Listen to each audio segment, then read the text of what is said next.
Welcome to Sleeping Radio Channel, and tonight we drift slowly into the far north, where misty seas touch ancient shores and legends breathe in the cold air of forgotten kingdoms, and together we follow the quiet footsteps of a hero whose name has traveled through more than 1,000 years of memory and murmur.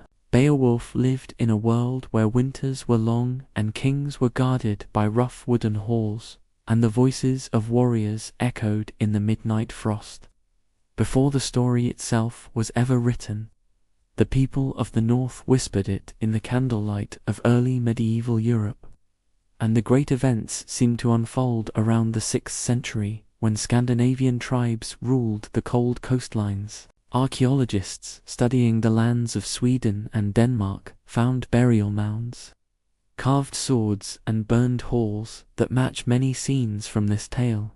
So tonight we will move gently between the poem and the history that shaped it. Long before Beowulf was born, the seas around Scandinavia were crossed by ships with upward curving bows, and each tribe carved its life from harsh winds and bitter waves. The Danes lived under King Hrothgar, who built a mighty hall called Hero, and it rose like a warm beacon in the cold northern night. Hero was more than wood and iron nails. It was a symbol of peace after years of battles, and people came to drink, feast and sing after long months of war and wandering. But as the songs grew louder and the hall grew brighter each night, something ancient in the marshes began to stir, and the joy inside the hall awakened a shadow that could not endure the sound of human happiness. The creature that approached the hall was called Grendel, and the old poem says he came from a dark lineage tied to early tales of exile and deep wilderness. He lived in a world of silence beneath the swamps, and every night he heard the distant laughter of the Danes drifting through the cold wind.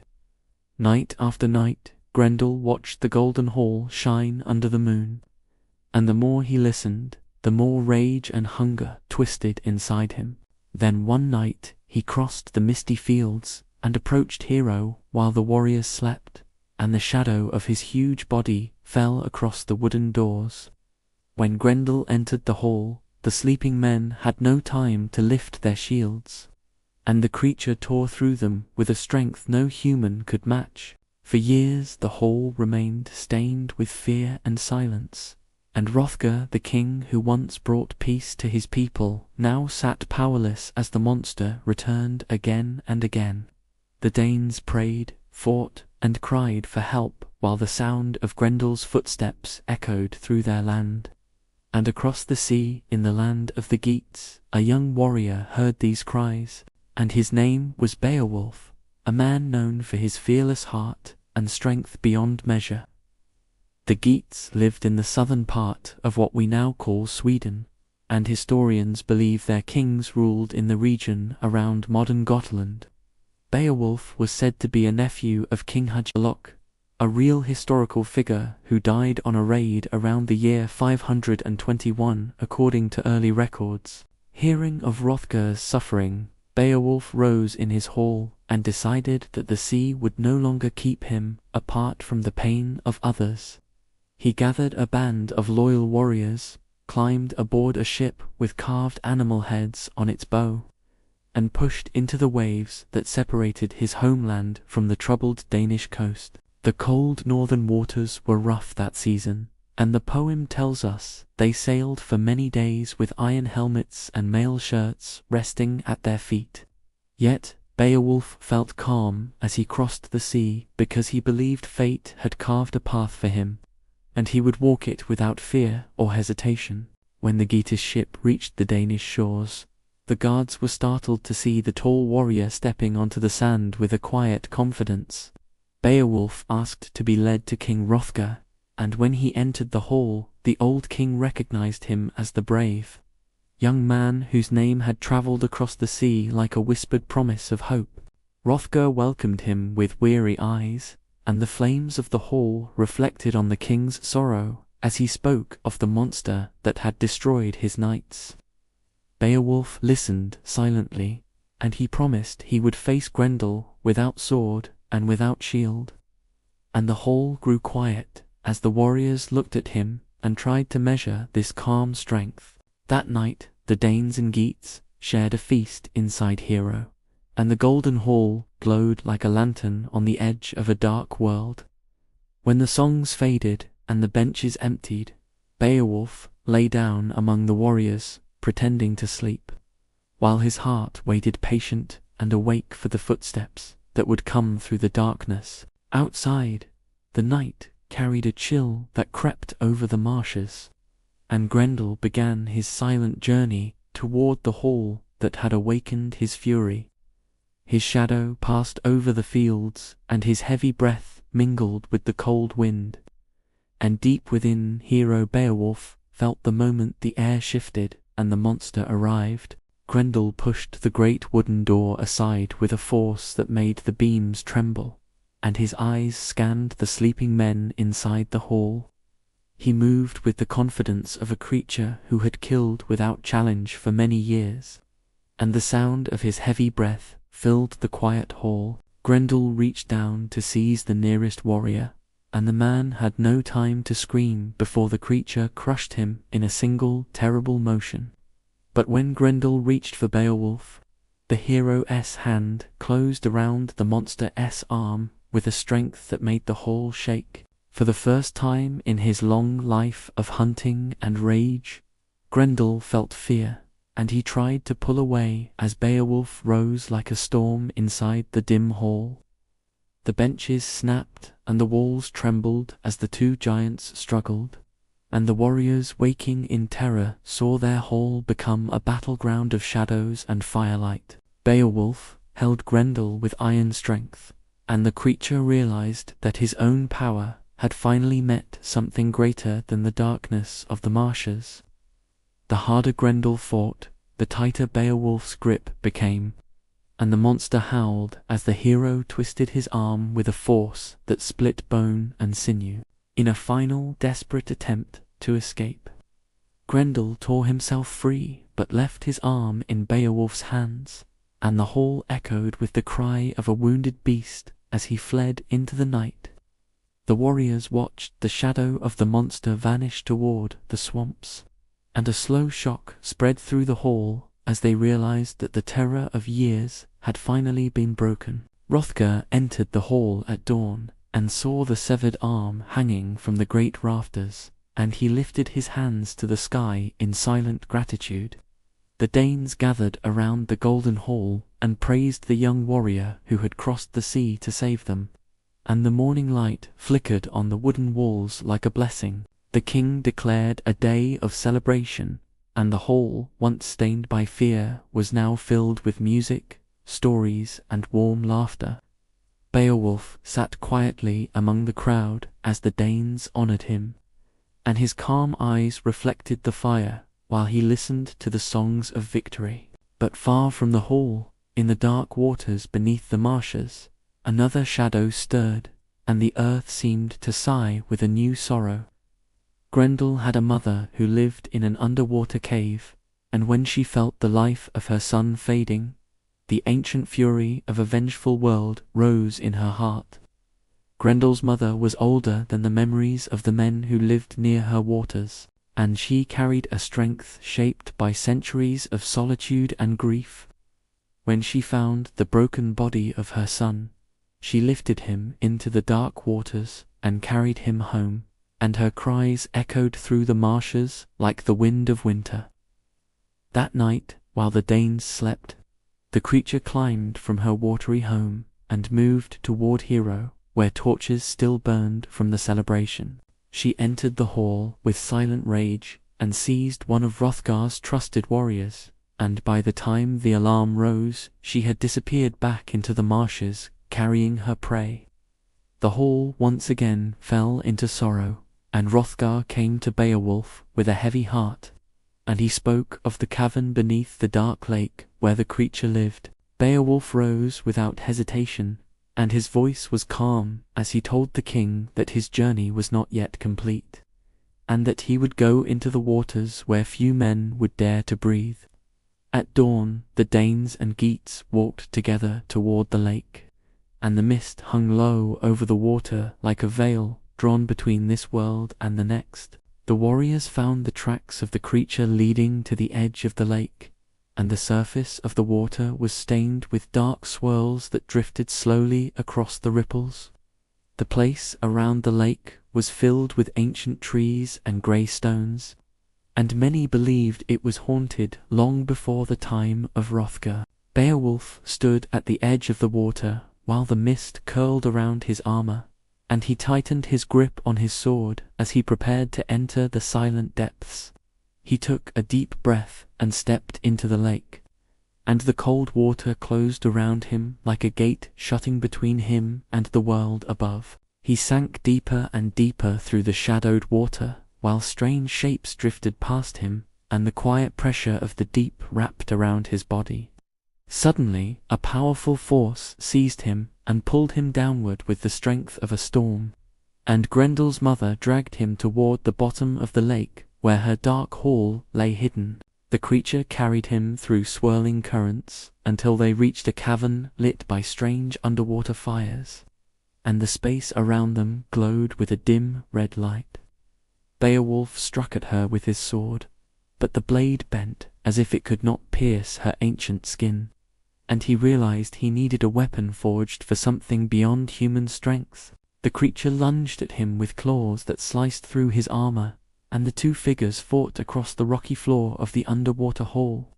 In the midst of the struggle, Beowulf saw a massive sword hanging on the wall, a blade forged by giants in a time older than human memory. He seized the great weapon and swung it with all the strength inside him, and the giant blade cut through the creature with a force that echoed through the cavern.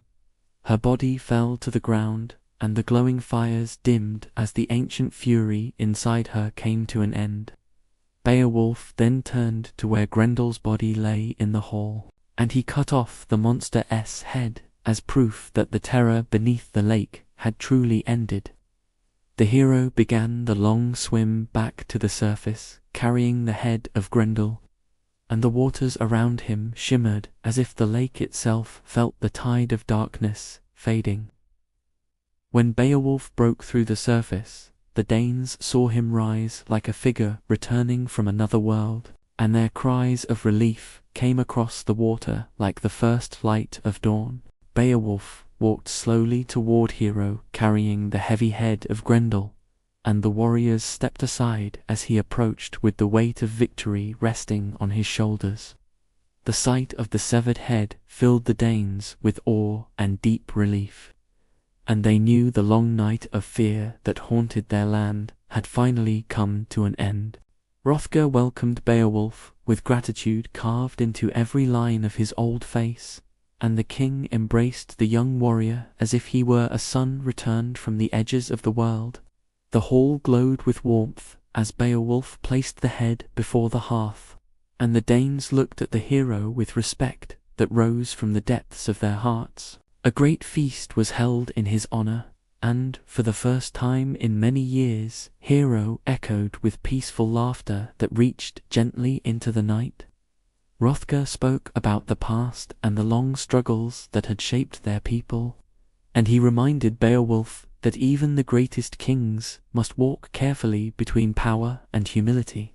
The old king saw not just a hero but a future ruler who would one day guide men with wisdom, and he placed treasures in Beowulf's hands as symbols of gratitude and hope.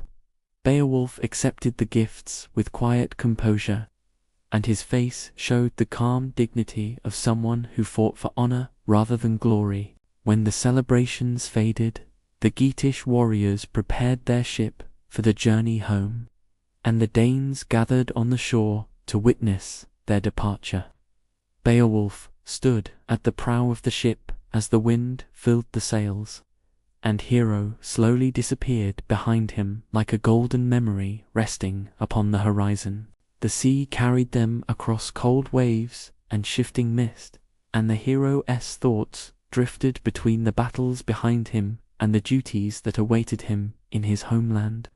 When the coastline of Geatland finally appeared, the people rushed to greet the returning warriors, and the news of Beowulf's triumph spread like warm fire through the halls. King Hygelac listened with pride as Beowulf told the tale of Grendel and the Lake of Shadows, and the king honored him with gifts of land and treasure that matched the greatness of his deeds. Beowulf accepted these rewards with humility, and he returned to his home with the quiet satisfaction of a man whose courage had strengthened his people. For many years peace rested over Geatland, and Beowulf served his king with loyalty and steady wisdom. But time moves like the steady tide across every shore, and soon the day came when King Hygelac fell in battle and the crown passed through grief and uncertainty.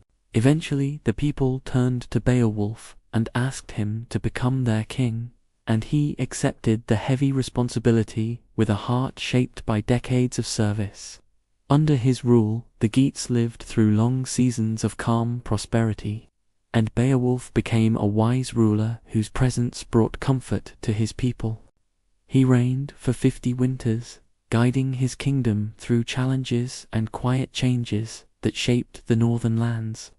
But even in times of peace, the world carries hidden storms, and one day a new danger rose from the deep corners of the wilderness to test the old king's strength. In a lonely barrow high on a windswept hill, a dragon slept for centuries, guarding a treasure buried by a forgotten people, and the sparks of ages smoldered inside its massive chest. The treasure was protected by spells older than the kingdoms of men, and the ancient gold shone like captured sunlight beneath the stones. One night a wanderer fleeing from his troubles found the hidden entrance to the dragon's barrow and slipped inside with trembling hands. And in the dimness he took a single golden cup from the forgotten hoard.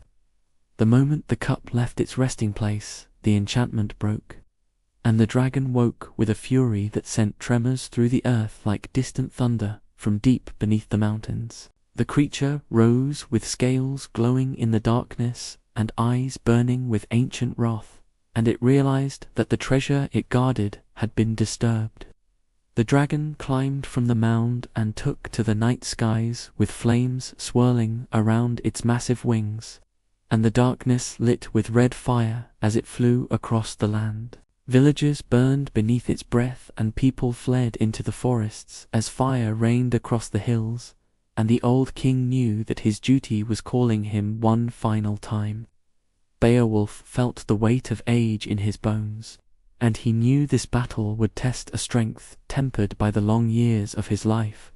Yet he did not hesitate to face the fire that threatened his people. He gathered a small band of trusted warriors and journeyed toward the dragon's barrow, and the path wound through quiet hills where the wind whispered of endings and beginnings.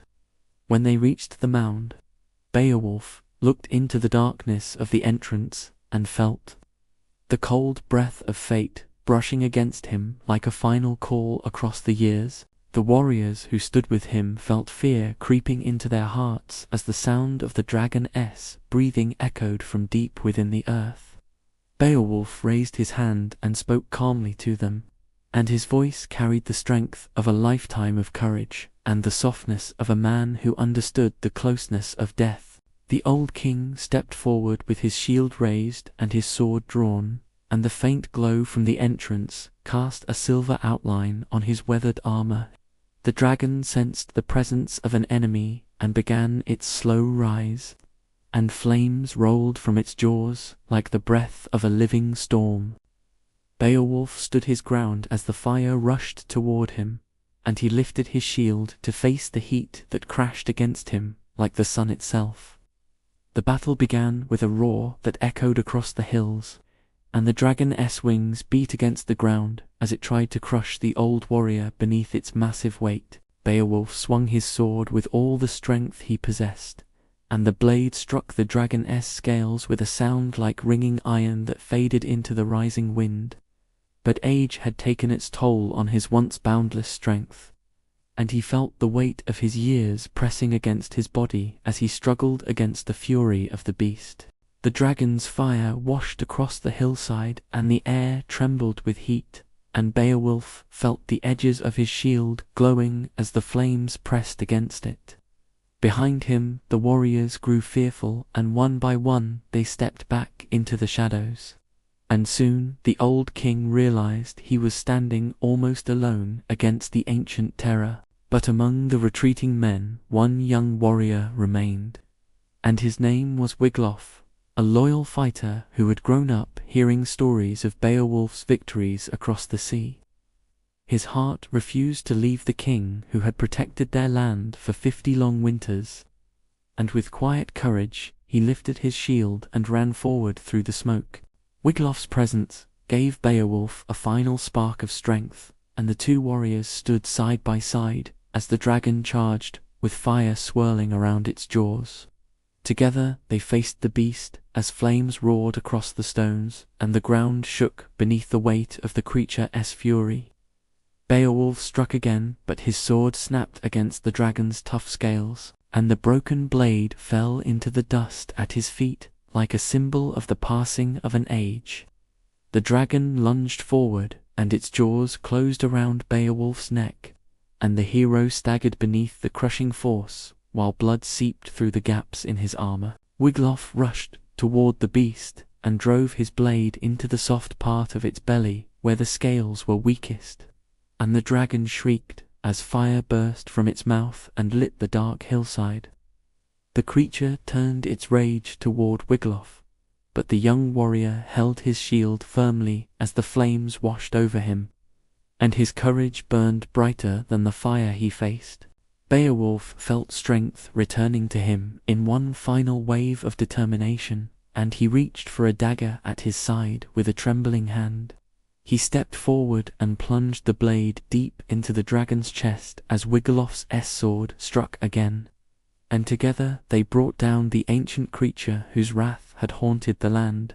The dragon collapsed onto the earth, and its wings folded in a final shudder, and the fire inside its body dimmed until only smoke drifted from its jaws. Beowulf sank to the ground beside the fallen beast, and Wiglaf knelt before him as the old king's breath grew thin and quiet like a fading wind. The hero looked at the young warrior with calm eyes that held the memory of a lifetime of battles, and he spoke softly of loyalty and the duty to guide their people with wisdom. He asked Wiglaf to retrieve the treasure from the barrow so that he might see the gold that had caused such destruction, and Wiglaf obeyed with sorrow weighing on his steps. Inside the ancient mound, Wiglaf found mountains of shimmering treasure resting in the dim light, and he carried pieces of gold and jewels back to Beowulf so the king could behold them before his final breath. Beowulf touched the cold metal with a tired hand, and he whispered that wealth could never outshine the honor of a life lived with courage and truth. The old king felt the last of his strength slipping away, and he asked Wiglaf to build a great barrow on the cliff overlooking the sea so sailors would remember his name as they passed along the windy shores. Wiglaf promised to honor his final request, and Beowulf closed his eyes as the long journey of his life reached its quiet end. When the other warriors finally returned, they found Wiglaf weeping beside the fallen king, and shame filled their hearts as they realized they had abandoned him in the moment of greatest need. Wiglaf rebuked them with sorrow rather than anger, and he told them that their failure would linger in memory like a cold shadow across their future. The Geats carried Beowulf's body to the coast, where the cliffs rose above the restless sea, and they began building the great barrow as he had wished. For many days the smoke of their fires drifted across the sky as they raised the mound stone by stone, and the sound of their hammers echoed across the wind-swept shore. When the barrow was completed, they placed Beowulf's body within the high chamber, and surrounded him with treasure drawn from the dragon's hoard, and the gold glowed faintly in the dim light of the tomb. They lit a great pyre on the headland, and the flames rose into the evening sky like a beacon reaching toward the ancient heavens. The people of Geatland gathered in silence as the fire consumed the body of their king, and the smoke drifted across the waves like a final whisper of the hero who had protected them for half a century. Women sang mournful songs that carried across the shore, and the men bowed their heads in grief as they watched the ashes of their king rise and fade into the night. When the flames finally died, the Geats sealed the entrance to the barrow, and the wind whispered through the grass as if the land itself mourned the passing of its protector. The sea crashed below the cliffs with steady rhythm, and sailors who passed the coast in the years that followed saw the towering mound standing watch over the shore.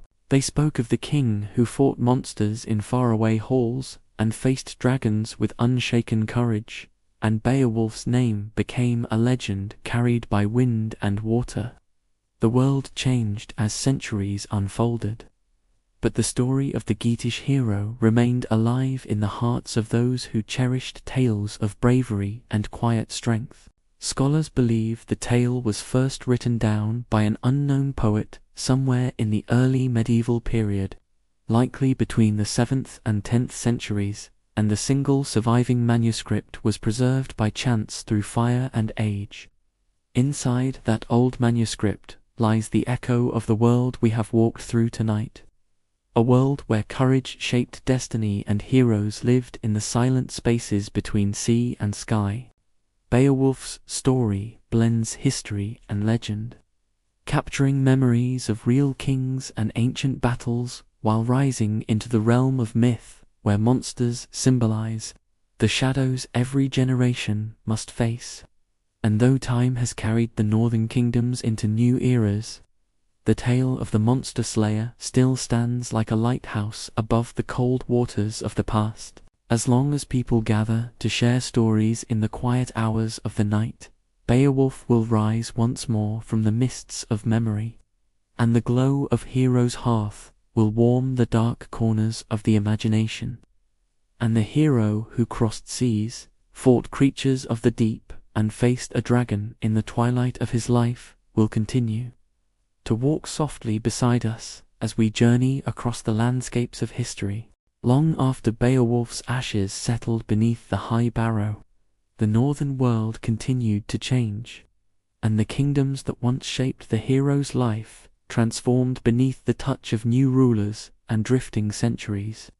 Yet the memory of the old Geatish king lingered quietly in the minds of poets who wandered from hall to hall carrying stories as precious as the gold hidden beneath the dragon's mound. These wandering poets travelled across icy shorelines and through forests thick with silence, and they wove tales around firelit gatherings where warriors rested their shields beside ancient wooden walls. Their voices moved with gentle rhythm as they spoke of heroes who had vanished into the shadows of time. And among those tales, the story of Beowulf shone brighter than the rest. In the halls of Denmark, the tale grew with every retelling, and the people traced its origins to the days when Hrothgar ruled hero and the land trembled with the footsteps of monsters. Scholars believe these early memories echo a real period of history, perhaps around the year 500, when kings like Hrothgar and Hygelok truly walked the northern earth. Hygelok himself appears in the writings of Gregory of Tours, a historian of early medieval Europe, who recorded that a king of the Geats died on a raid near the lower Rhine River. This small note in an old Latin text forms a quiet bridge between legend and history, and it suggests that Beowulf's world was shaped by real leaders whose lives inspired great stories. The warriors of that age were buried in mounds filled with treasures, weapons, and carved objects that still sleep beneath the soil of Sweden and Denmark. Archaeologists have uncovered helmets adorned with patterns of beasts, and these designs match the descriptions found in the ancient poem, linking myth with the cold earth of forgotten graves. The landscapes mentioned in the story also reflect real places marked by lakes, bogs, and marshes, where old beliefs lingered like shadows waiting beneath the water. People of that time feared the deep pools where mist hovered at dawn, believing that restless spirits and ancient creatures watched from the darkness below. It is in these landscapes that the poet imagined Grendel and his mother, beings shaped from the fears that lived inside the northern wilderness. Their lairs echo the caverns and underwater springs scattered across Scandinavia, places where the world feels older and the boundary between light and shadow grows thin. The Great Hall of Hero resembles the royal halls uncovered in excavations at places like Lejre in Denmark, where massive wooden structures once rose above the fields. These halls were centers of feasting and storytelling, lit by long rows of torches that cast golden light on warriors gathering after months of hardship and war. In such a hall, Beowulf's deeds would have been recited with quiet reverence, and the listeners would feel courage returning to their hearts as they heard how a man crossed stormy seas to defend those who were not his kin. The story taught them that honor reached beyond borders and that bravery could rise from any distant shore to stand against darkness. As centuries passed, the story was carried by monks who preserved old tales in the quiet corners of scriptoria, where sunlight filtered through narrow stone windows. One of these monks copied the tale into a single manuscript sometime between the 7th and 10th centuries, and the faint ink strokes captured the entire life of Beowulf in lines shaped by careful hands. The manuscript survived dangers that could have erased it from memory, including a fire in the year 1731 that damaged many ancient texts. Yet by fortune or fate, the Beowulf manuscript remained mostly intact, though its edges were darkened and fragile like burnt leaves preserved in a final breath. The tale continued to sleep in libraries until scholars rediscovered it in later centuries, and they realized they were holding one of the oldest heroic stories written in the English language. Though the world had changed beyond recognition, the emotions inside the poems still stirred the hearts of readers who felt the quiet weight of Beowulf's courage. Modern studies link the poem to traditions brought by Germanic tribes who migrated across Europe and settled in the lands that would become England. These tribes carried their ancestral stories with them, stories of kings, monsters and dragons that became the roots of early medieval literature. Beowulf stands at the crossroads of many cultures, blending Scandinavian history with early English tradition, and this blend gives the poem a timeless depth felt across generations. The hero's journey from youth to old age mirrors the path of every life, and his final battle reflects the truth that even the greatest warriors must face the dusk of their strength. The dragon itself symbolizes not only a creature of legend, but the weight of time that comes for all rulers, and Beowulf's willingness to face it shows the quiet acceptance found in the final years of a noble life. His death is not seen as defeat, but as the natural closing of a long and honorable journey, a return to the stillness that waits beyond the storms of the world. As the poem ends, the Geats fear the future without their king, and their sorrow echoes the loneliness felt whenever a guiding presence leaves the world. Yet the barrow they built on the cliff ensures that Beowulf's spirit would remain watching over the sea, and sailors who pass the coast feel his memory like a calm wind against their sails. The northern skies shift with the seasons, and the sea below the barrow continues to rise and fall in a steady rhythm that resembles the breathing of the earth. And as long as these waves break softly against the cliffs, the story of Beowulf will linger like a quiet voice in the wind, calling across centuries with the gentle strength of an old friend. Scholars today still debate parts of the poem, discussing where the events truly took place and how much of the legend is rooted in real history. But beyond the debates lies the deeper truth that stories survive because they carry the essence of human experience, and Beowulf's tale holds the emotions of courage, loyalty, and sacrifice that have shaped every age. Readers and listeners find comfort in the way the poem moves slowly from triumph in youth to reflection in old age, mirroring the quiet journey we all walk beneath the turning sky. And when Beowulf stands on the hillside facing the dragon flames, he stands not only as a hero but as a symbol of the bravery found in facing the end with open eyes. This story continues to inspire books, studies, and films. And even after more than 1,000 years, the world still returns to the old northern lands where the hero walked. The poem remains a bridge between ancient memory and modern hearts, inviting each generation to listen to the soft echoes of a world where honor guided every choice. As we follow the gentle flow of the tale, we see the northern seas stretching into the distance, and the cold wind carries the scent of pine forests and distant mountains. Somewhere beyond those ridges lies the shadow of Hero and the underwater caves where monsters once breathed, and the hills where an old king faced his final test.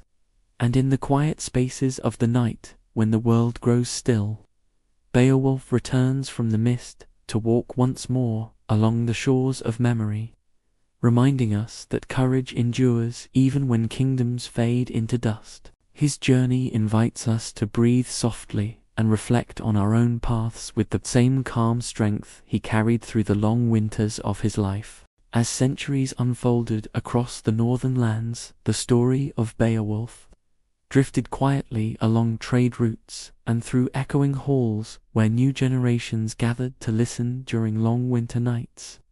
The shifting of kingdoms and the rise of new rulers could not silence the tale because it lived not on parchment alone, but in the steady rhythm of spoken memory carried by countless voices. In quiet valleys where mist hovered above riverbanks, elders recited the tale to children who sat wrapped in wool blankets while frost patterns climbed the windows. They listened with wide eyes as the story moved from Hero's golden hall to the dark lake where Grendel's mother waited in the depths, and the children felt the weight of ancient fears and hopes settling over the northern world. Travelers carried fragments of the legend across mountains and seas, and in each land the story changed slightly, like a river that shifts its path while still flowing toward the same horizon. Some versions emphasized the hero's unmatched strength, while others focused on the sorrow that lingered at the end of his life when the dragon's flames dimmed the twilight of his years. In the quiet monasteries of early medieval England, where soft candlelight flickered across wooden desks, monks copied stories of saints, kings, and ancient heroes, and among these texts, the tale of Beowulf found a safe resting place. The scribes who traced the words with careful strokes did not know that their work would one day be one of the only surviving gateways into a fading world of northern legends. The language of the poem itself carries echoes of distant shores and forgotten dialects, and scholars who study its lines feel as if they are hearing the heartbeat of a world that vanished long before modern maps were drawn. The rhythm of the verses moves with the steady cadence of sea waves and the slow thud of shields against longhouse walls, and each line feels like a step along a quiet shore at dawn.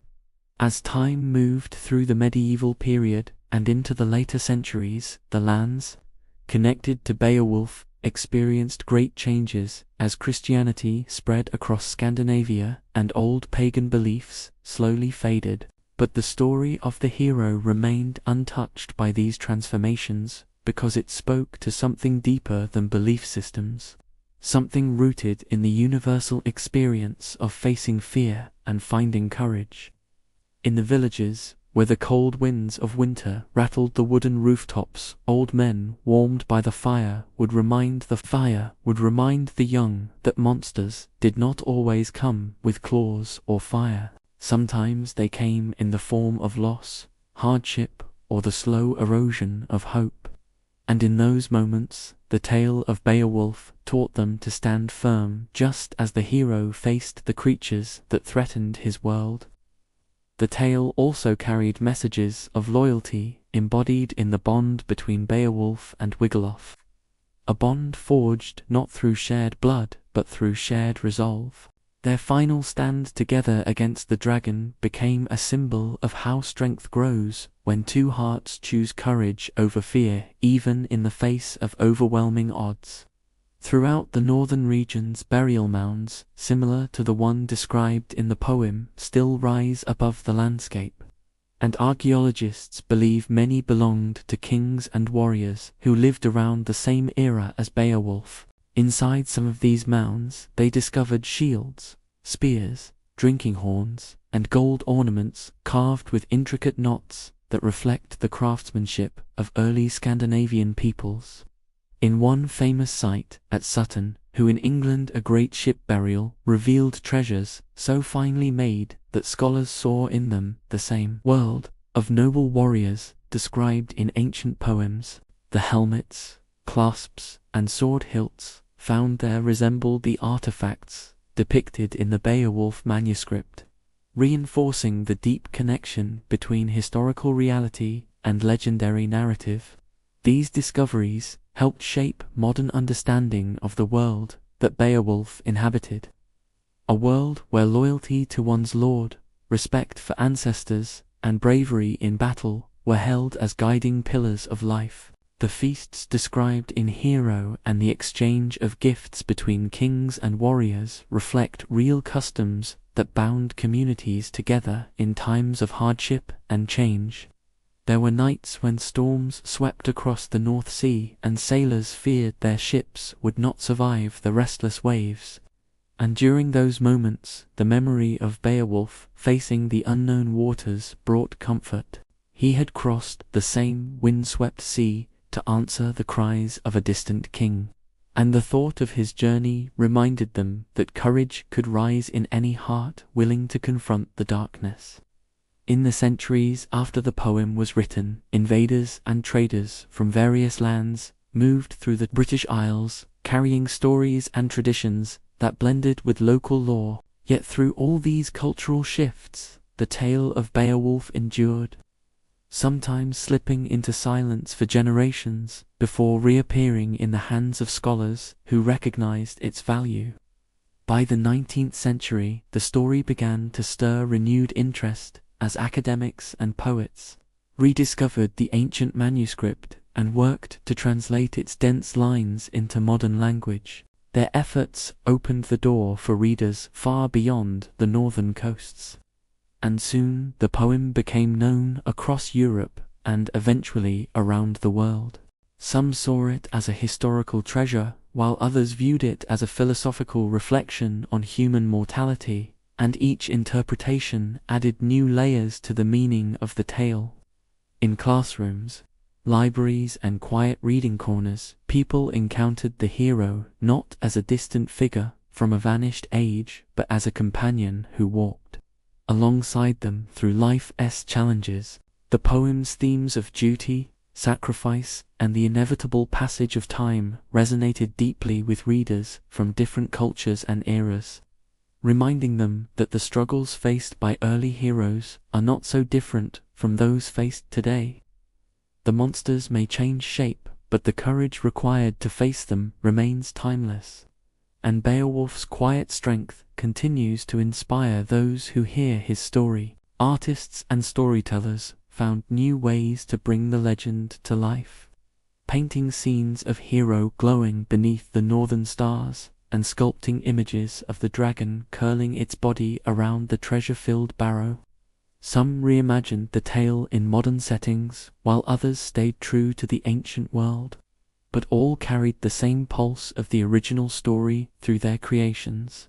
In the modern world, where noise and speed often overshadow reflection, the calm strength of Beowulf offers a peaceful counterbalance, a reminder of the quiet power carried by those who act with honor. The tale invites listeners to slow down and breathe deeply as they follow the path of a man who faced the greatest fears of his time with steady resolve. In distant corners of Scandinavia, where mountains, rise above fog-covered lakes, there are still places where the silence feels as old as the poem itself. Standing on those shores, one can imagine the ripple of ancient waters and the soft tread of warriors returning home after long journeys across the sea.